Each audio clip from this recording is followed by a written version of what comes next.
Labas vakaras, mėly LRT televizijos žiūrovai. Taip, 6 val. Vakaro ir kaip visada, LRT televizijos eteryje žaidimą Kas ir kodėl. Ir tai ta savaitė, kurią mes vadinam pusfinalių savaitę, ir visi tie mūsų žaidėjai, kurie dalyvavo ir dalyvaus dar, turi šansą laimėti kelialapį į kitos savaitės finalinių žaidimų seriją. O priminsiu dar jums taisyklės, kad kiekvieną dieną mes žaidžiame 3 kelialapius į finalą. Kiekvieno pusfinalio laimėtojas laimi kelialapį į finalą, o pralošę žaidžia dienos finale ir vienas iš jų laimės, taip pat keliauja į kitos savaitės finalinius žaidimus. Ir aš norėčiau sveikintis su pirmąja mūsų pusfinalio žaidimo pora, su Mantu Tamulevičiumi. Sveiki, Mantai. Labas vakaras. Ir Romu Radvilavičiumi. Labas vakaras. Romai, jūs labai įdomiai apie save rašot, kad jūsų specialybė yra ir staliaus, ir informatikos inžinieriaus. Tai jūs gal kažkaip galėtumėte pasakyti, jūs daugiau save laikote ar informatikos inžinieriumi, ar staliumi? Visko po truputį. Netgi dabar šiuo metu tenka kartais daugiau ir dar kitokios duonos pavalgyti. Druskininkų mieste. Tokiu saviveikloje truputį dalyvauju.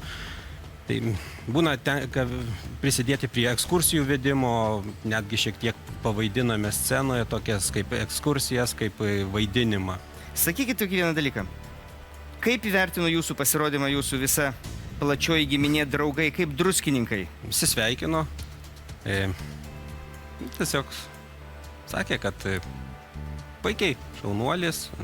Negavot iš mero jokio prizo už tai, kad...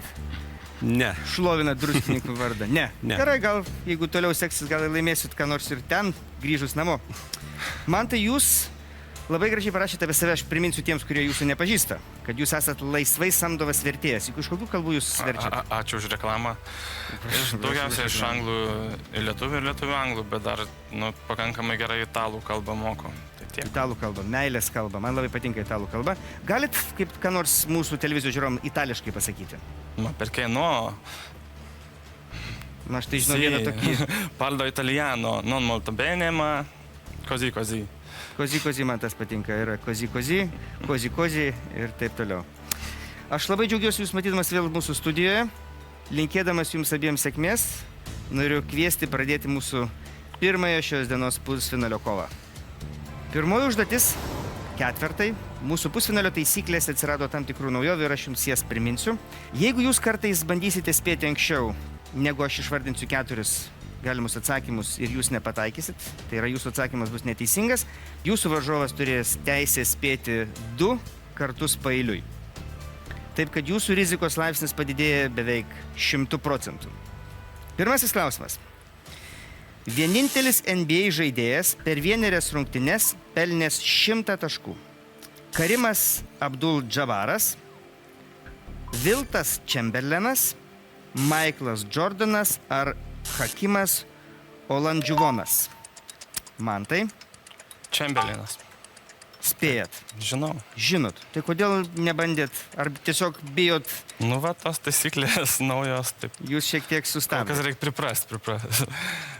1962 metais kovo 2 dieną Philadelphijos Warriors rungtynėse prieš New Yorko Knicks 100 taškų pelnė Viltas Čemberlenas. Ir tai yra teisingas atsakymas man. Pirmasis jūsų taškas. Antrasis. Trakų herbe pavaizduota vyro galva.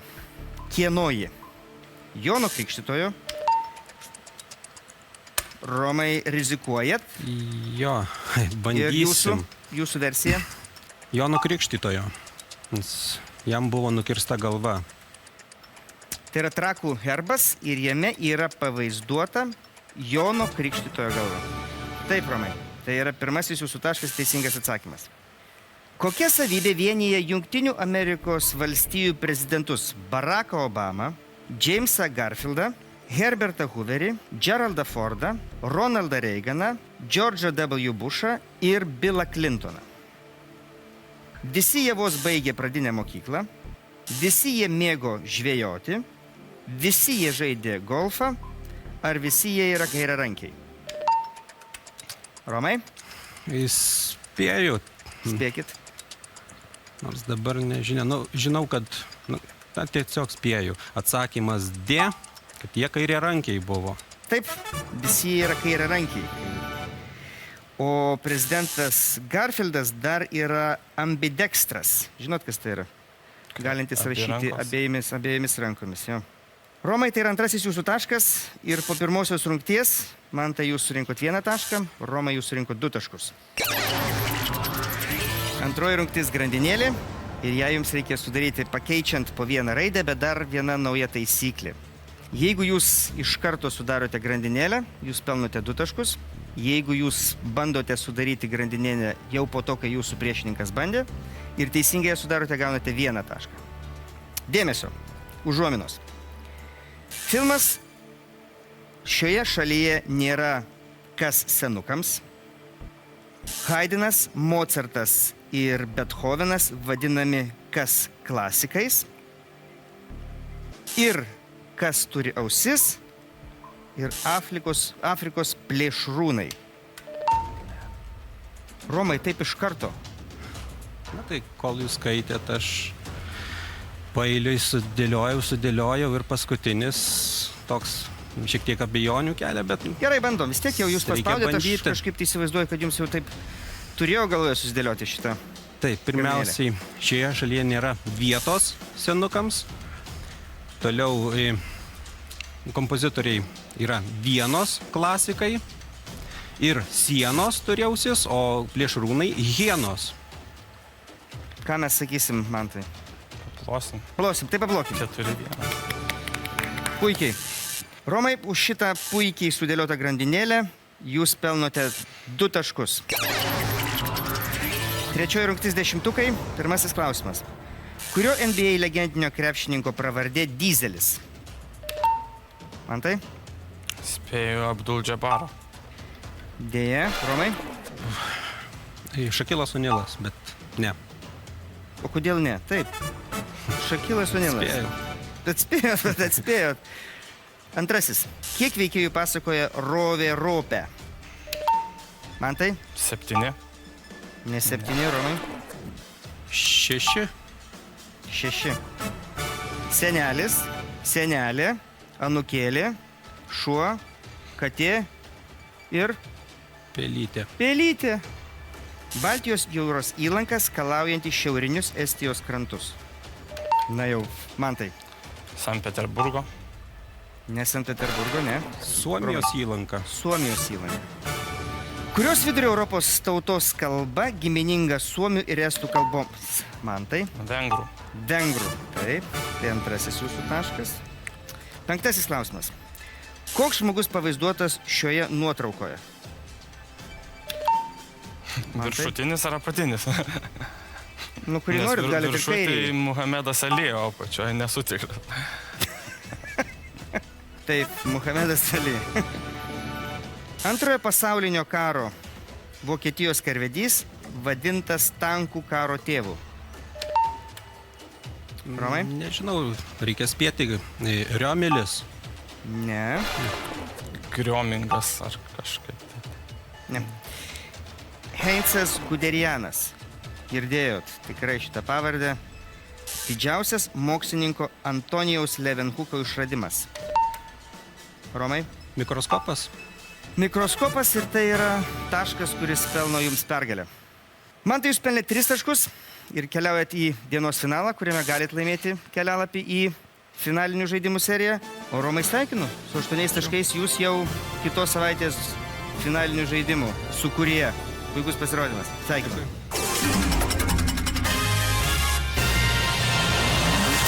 Sveikinusi su antraja mūsų pusfinalio žaidimo pora, su Rimantu Grigaičiu, sveiki Rimantai, Sveiki.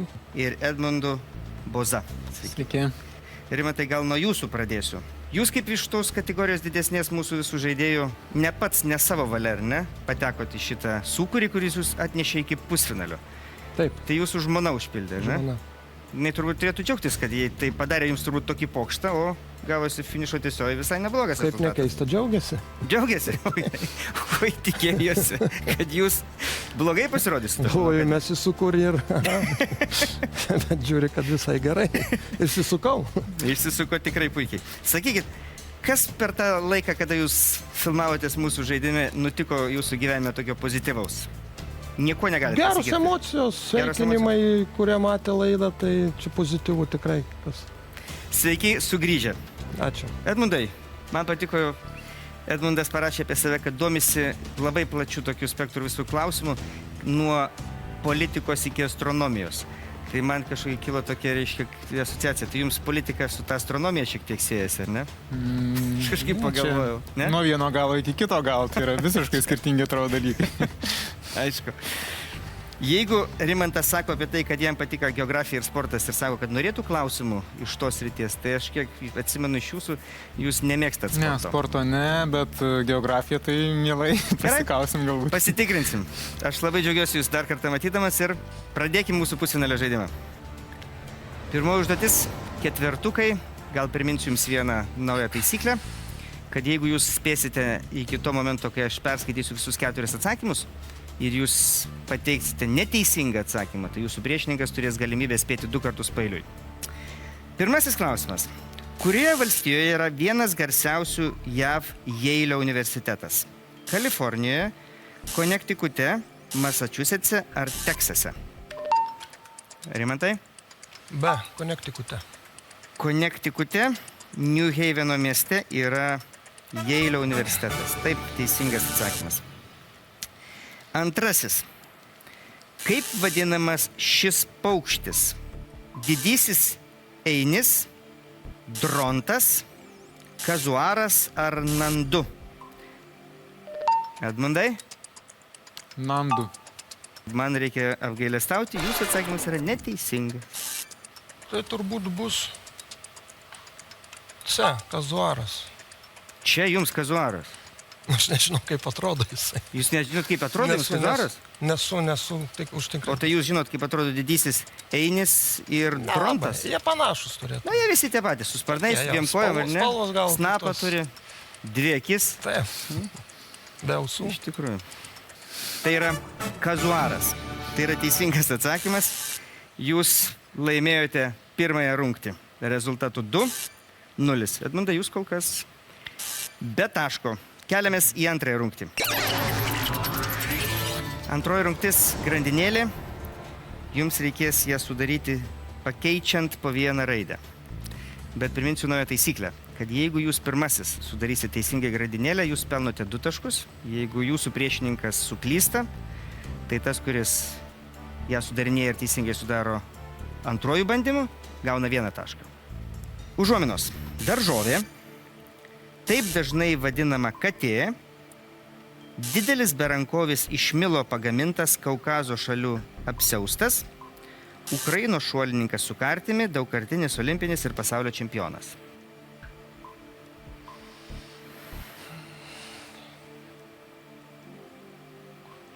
Jau kažkaip reikėtų pamaži spręsti klausimą dėl... Nesidėlioja. Nesidėlioja. Rimantai, jums neišeina sudėlioti. Neišeina ir man. Yra net jūs, ne? Atsisakot Turbūt šitos. ne. Ne? Turbūt ne. Ką jūs žinojot iš tų užuominų? Ką atspėjot?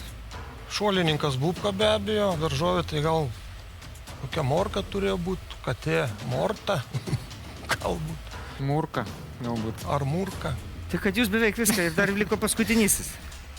burka. Tai kur viską žinojot ir taip vat, atsisakėt 2 Nu, ne taškų. viskas. Nu, kaip ne viską, Strigo šiek tiek. Strigo būtumėt ir kaip tik sudėlioję. Taip. Morka, murka, burka ir bubka. Jėzau Marija, kaip skamba tai. Trečioji rungtis. 10 klausimų. Pirmasis. Lietuvių rašytoja pasakos Robotas ir peteliškė autorė.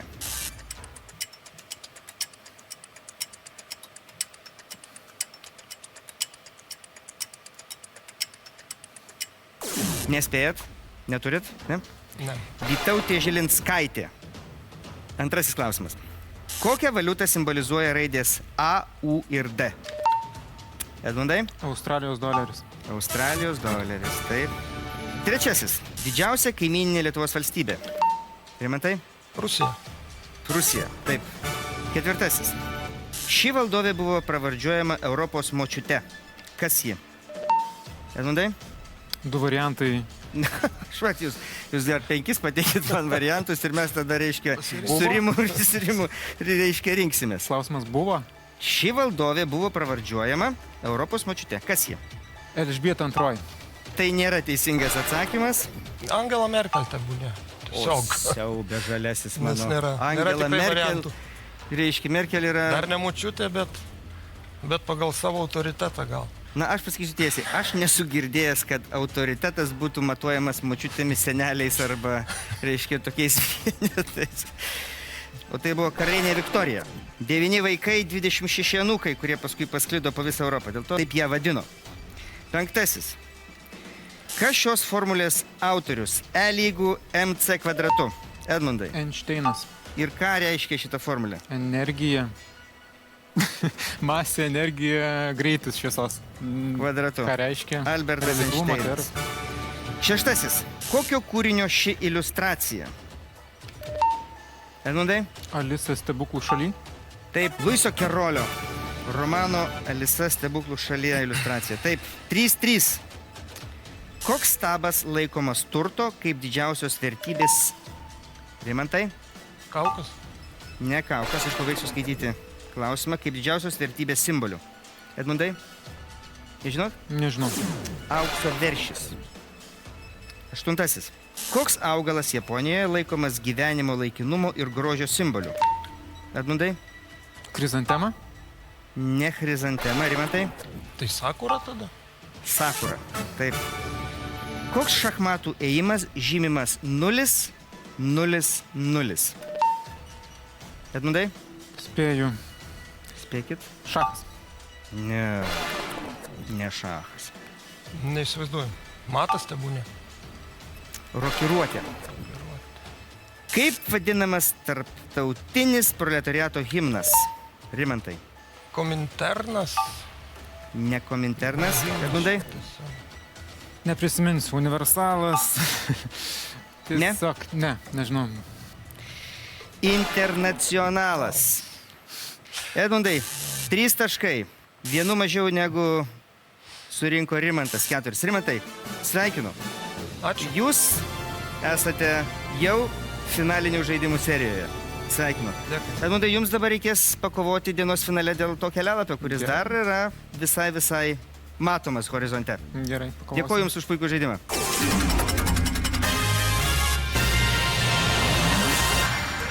Ketvirtadienio finalas, jame Mantas ir Edmundas. Sakykit, tikėjotės, kad pateksite į tokią, sakyčiau, ganėtinai sudėtingą situaciją, dėl to, kad iš jūsų tik vienas tikrai keliaus į finalinių žaidimų seriją, o kitam gali pavykti laimės dalykas. Bet čia toks jau... Nu, būtų buvęs smagiau patekti pirmo Tikiu. kovą, bet ten varžovas buvo stipresnis, tai reiks dabar bandyti atsigriebti. Teks. Edmundai, jūsų. Nesitikėjau, bet kadangi šansas dar yra, tai pabandysim pakovoti. Gerai, tai pabandykim. Ketvertukai, tai mūsų pirmoji užduotis. Pirmasis klausimas. Kuriais metais nustojo egzistuoti Varšuvos sutarties karinis blokas? 1989-aisiais, 1990-aisiais, 1991-aisiais ar 1992 metais? Mantai? Manau, kad 91-aisiais. Teisingas atsakymas. Liepos 1 dieną 1991 metais nustojo egzistuoti Varšuvos sutarties karinis blokas. Toks stalų tipas pavadintas vieno istorinio veikėjo vardu. Kas tas veikėjas? Denis Diderot, kardinolas Mozarinis, kardinolas Richelieu ar Žanas Žakas Ruso? Mantai? Denis Diderot. Bet spėjat. Spėjau. Ir neatspėjot. Manau, kad galbūt Richelieu. Bet tai dėja neteisingas atsakymas, ne? Kardinolas Mazarinis. Ir tai yra teisingas atsakymas. Taip, prancūziškai Bureau Mazarin. 17 amžiaus stalų tipas pavadintas pagal kardinolą Mazarinį, kuris 1642 metais, 1661 metais buvo Prancūzijos regentas. Antras taškas. Edmundai, jūs kol kas neturit nei vieno taško. Antroji rungtis grandinėlė. Ją jums reikės sudaryti pridedant po vieną raidę. Skandinavijos avialinijos, senovės Romos varinė moneta, Prancūzijos, Belgijos ir Nyderlandų upė, prie kurios įsikūręs Liežas ir Maastrichtas ir Raudonoji planeta. Edmundai. Marsas, gal iš kito galo Marsas, Iš kokio norit? Skandinavijos avialinijos SAS, Liežas ir Maastrichtas įsikūręs prie Arsas, galbūt. Nesidėlioja. Nesidėlioja. Gerai, nesidėlioja. Mantai? Nu, aš taip pat tuos pirmą ir paskutinį žinau, bet tai bandykim jau tada. Bandykim. SAS linijos, Taip. Asas, Masas ir Marsas. Jūs čia sakėt, kad jis nesidėlioja, paėmėt ir Aš sudėlioja. tiesiog sudėjau, bet kaip kad gautųsi. Bet kaip Kažkas gavosi, bet logiško. teisingai. Tai jeigu nenorit, galite sakyti Ne, tašką. ne, noriu. Norit, jūs imat tą tašką. Imu. Nes toks man toks... Galiu įspūdis, ir kad daugiau jūs- paimti. Aš galiu Nu, paimti. Puiku, man tai aš nežinau, kaip jums tas pavyko. Taip. SAS, Asas, Masas ir Marsas. Man tai jūs po 2 rungčių surinkot 3 taškus, Edmundai, jūs kol kas ne vieno. Keliamės į 3 rungtį. 3 rungtis. 10 klausimų, 10 taškų. Kurio romano pagrindiniai veikėjai yra Sakalo akis, Čingačgukas ir Unkas. Man tai? Vinetų. Ir aš būčiau taip pasakęs ir būčiau neteisingai atsakęs, Edmundai. Nu, aš irgi būčiau tą patį pasakęs. Na, jūs būtumėte aš. Bet net aš jau sakiau neteisingas. Jūs dabar spėjat. Neturit? Ne, neturiu. Paskutinis Mohikanas. Antrasis. Baltijos jūros įlanka skalaujanti Latvijos ir Estijos krantus. Man tai? Rygos. Rygos. Taip. Edmundai, nespėjot. Nespėjau. Nespėjot. Nepatraukit pirštuko nuo žalio mygtuko. Paspaudų žalią mygtuką laiku, galite pelnyti taškelį, o gal ir 2. Gal, taip visai nebloga. Man su poezija visada sekėsi. 3 klausimas. Koks tai filmas? Ir prašom nuotrauką. Man tai. Be abejo, kad krikštatėvis.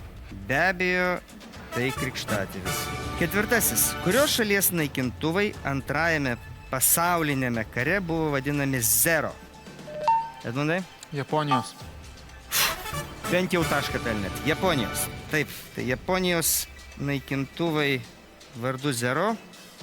Didžiosios Britanijos parlamentą sudaro 3 dalis. Bendruomenių rūmai, lordų rūmai ir... Man tai? Monarchas, valdovas, karalius arba karalienė galbūt. Taip, karalius arba karalienė. Situacija tokia, kad po 5 klausimų, man tai jūs surinkot 6 taškus, Edmundai jūs turit 1 tašką. Dabar jums reikia atsakyti į visus 5 klausimus. Pagodėt. Vokiečių pulkininkas 1944 metais Liepos 20 dieną suorganizavęs pasikėsinimą į Adolfą Hitlerį.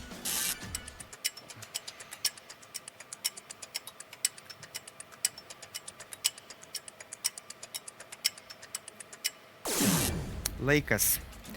Nepasisekusio pasikėsinimo organizatorius Klausas von Stauffenbergas. Viskas. Edmundai, jums belieka laukti tik tai mūsų fortūnos, tiksliau jūsų fortūnos sėkmės. Dėl to, Na kad bent jau čia galbūt pasiseks. jums gali tekti laimėti tą vienintelį laimingą kelialapį į finalą, jeigu jūsų vardas ir pavardė bus ištraukti burtų keliu. O man tai aš jūs sveikinu. Jūs Ačiū. finalinėme mūsų žaidimų etape. Su 6 taškais jūs pasiekėte beveik patį pagrindinį savo tikslą, žaisdami kas ir kodėl. Dėkuoju jums abiems už puikų žaidimą. Ačiū Jums. Mėly televizijos žiūrovai, dėkoju Jums už praleistą laiką su žaidimu Kas ir kodėl. Kviečiu žiūrėti rytoj mūsų laidą, kurioje paaiškės paskutinieji mūsų finalinių žaidimų serijos dalyviai. O aš atsisveikinu su Jumis iki rytdienos, linkėdamas Jums gražaus vakaro. Iki.